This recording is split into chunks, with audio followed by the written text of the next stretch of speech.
Amen. Our Father, go to Hebrews 11:6. We need faith. We got to have faith in this hour. Kathy's going to bring a message on faith here soon. Right, Kathy? Elder Kathy? All right. Praise the Lord. I'll put you up there now. They're going to be seeing you and say, Elder Kathy, what that message on faith? Hebrews 11:6. It says, but without what? Faith, it is impossible. I'm going to follow behind it because I want to try to push us. Because in order for us to transcend, we're going to have to be faith. We got to do some things by faith. I know y'all are so logistically inclined and everything has to be documented. I know I got to the script people. You better throw that out the window. Yes. For the whole new season. There you go.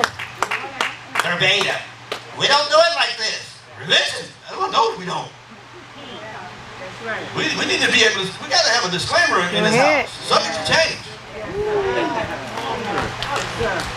There's no monuments here. Right. They're movements. Yeah. I like movement. Yeah. I don't like still water.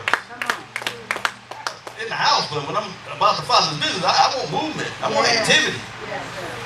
I want new sounds. I want fresh utterances. I want worship. That's just me. I was raised in that environment. You never knew what service was going to be. It was always different. That's right. I have no affinity for sameness. That stuff is boring.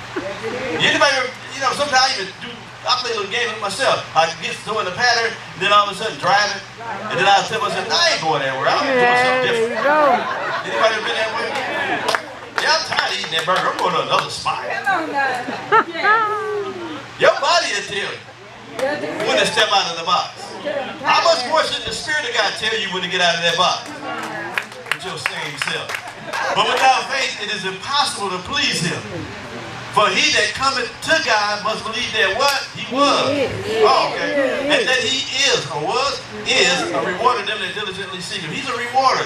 So my study time, everything that I do is encapsulated with faith. He's a rewarder. So there's nothing I can do differently that He won't reward as it relates to faith. So I need His perspective. I need a renewed ideology. I need a fresh insight. Because as I begin to participate with faith, and I allow the spirit of faith to rise up in me, you get what I'm saying? What's going to happen?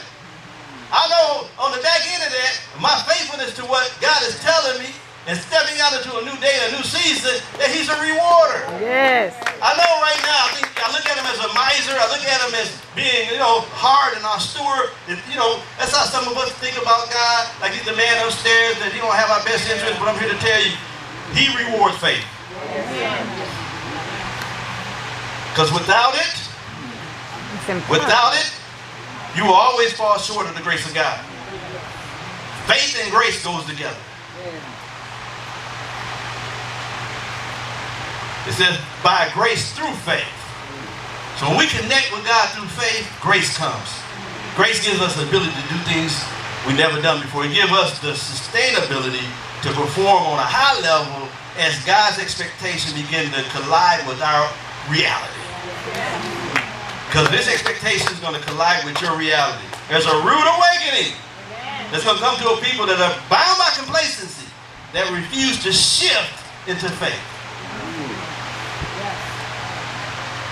God is stretching us on so many levels. I'm being stretched. This house is being stretched. I'm a prophesy. God is stretching you. We stretch. We can handle it. He wants to enlarge us. Amen. So we got to understand, we can no longer have a discrepancy. That's what we fall short of the grace of God, because there's a discrepancy between our theology and our experience. Therefore, we don't have a reward, because most of us have a line of demarcation between what God wants us to do and what we believe. So there is a part of us that still want to revert to old systems and rely on past experiences as the litmus test for where God wants to take us. Where I have been and the things I've done cannot measure in scope in what God is expecting from my life. our life. Right? I suggest that we need to stop having him sidelined altogether. We've given him too much lip service. It's time to let him to be the source of our faith.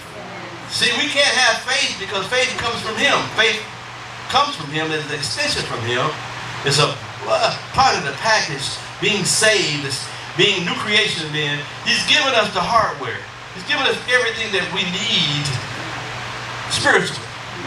And faith is the mediator. It's the, you get what I'm saying? It's the invoker to bring us to a place of abundance. And faith begins to remove barriers, but faith alone is not enough. We need to have the grace, God's ability to get done what he's spoken over our life, spoken over this ministry. Faith comes into our life because of our union with God, because we understand that he is the source in our life. And that in order for us to see his plan, his purpose, his destiny fulfilled in our life, we have to connect with the eternal force called faith. Faith empowers you not to fulfill your rights and desires in this life. It gives you the capacity and ability to commit your works to the Lord because you understand by faith he does it from the beginning. He does it from the beginning. So now I have to get his perspective on what he did in the beginning so it can be finished in the end. But it has to be his perspective. See, in the 70s and the 80s, specifically in the 80s, when the word of faith came, it was all about what you could get. You can just pick up the word, name it and claim it, grab it and blab it. Us for and no more. But that day was past. We inverted it and made it selfish. Made it about us. And then we had this placebo. If you don't get what you believe, then you're not godly. So it brought condemnation that God never intended. It was a tool. That's all it was. It wasn't the end, it was a means to bring us to everything he's done since then. Because God knew if I'm going to bring apostolic, prophetic, deliverance, body ministry, by God, they can't have none of that without faith. So I have to align their hearts with my heart, and faith give us a proper perspective as what God's intention is. So I just can't blanket a promise. I can't just subscribe a thought. It needs to be unction for it to function. Most of us, I crack up on Facebook because it's proliferated with a whole bunch of stuff. They get on there, people be putting little cute stuff out there, stuff throwing stuff to the wind, because that's where it's going. To the wind, it's going to be out in cyberspace. You know, and it's okay. You need encouragement. You need to find people that can encourage us in the way that we should go. But but it's so much out there that when you expose yourself to different streams and venues, it don't unite your faith. You don't know what's what. Am I right? And you get convoluted. You're overcrowded now with information. We got to narrow that stuff down. We have to ask the Holy Spirit, give me a certain group. What? Yeah. But we think that if you know, just hearing or seeing and writing is faith. That ain't faith. Faith without works is dead. We need faith with our works. James said a body without a spirit is dead. Remember he made the correlation? So faith without works is what? Dead. So we need to add faith or add works to our faith. You believe in God for something and you don't have works, it's dead. You can believe God for millions of dollars. You can't handle 20, it's dead. You can believe God for $1 million, and if you don't have 1,000, it's dead. I hate to be, I'm just telling you. God honors principle. He told him in Luke 16 when he talked about the steward. Remember, he said, I want to give you so much more, paraphrasing. That's what he said. He said, but you got to learn how to handle another man's stuff. Then I'm going to give you the true riches. He was basically saying, in Moffett paraphrase, that what you won't do now will reward you for later. All right. Y'all understand? That's what he was saying. He was saying, you won't do the homework. You won't do the elementary stuff. But you want me to do the magnanimous. You're a prophet, but you don't pray. Come on now. You're a teacher, but you don't have an appetite for the word. Come on, you ain't a teacher. All right. There you go. If you're a prophet and you don't pray, you're not a prophet. You're an apostle, but you still on Gerber's food. You still dealing with the letter. No mystery. So you get what I'm saying? Yes, sir. I'm trying to help us out, y'all. Yes, sir. We believe in God to do things that we won't even do for ourselves.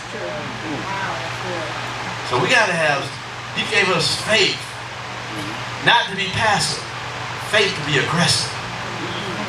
Faith that will position us to connect with what he's already made final, so it can enter into our life to become a part of who we are, so that we can look within ourselves and allow the Spirit of God to communicate the reality of his expectations. But the reality of his expectations will never penetrate our hearts until we get his perspective. Yes. Tell your neighbor, we need it. Say, we need it now. We don't need to come to the altar for it. We need it now. We need God's perspective now. Because I want to finish what he started in me. And see, that's why we liquidated the prophetic ministry. We'll talk about it Sunday, but I thought we would have time. But we liquidated the prophetic ministry because the prophetic ministry is a tool and an agent to get faith to us. So we made it so light because we've been exposed to it so continuously, and that, we just make, it's like,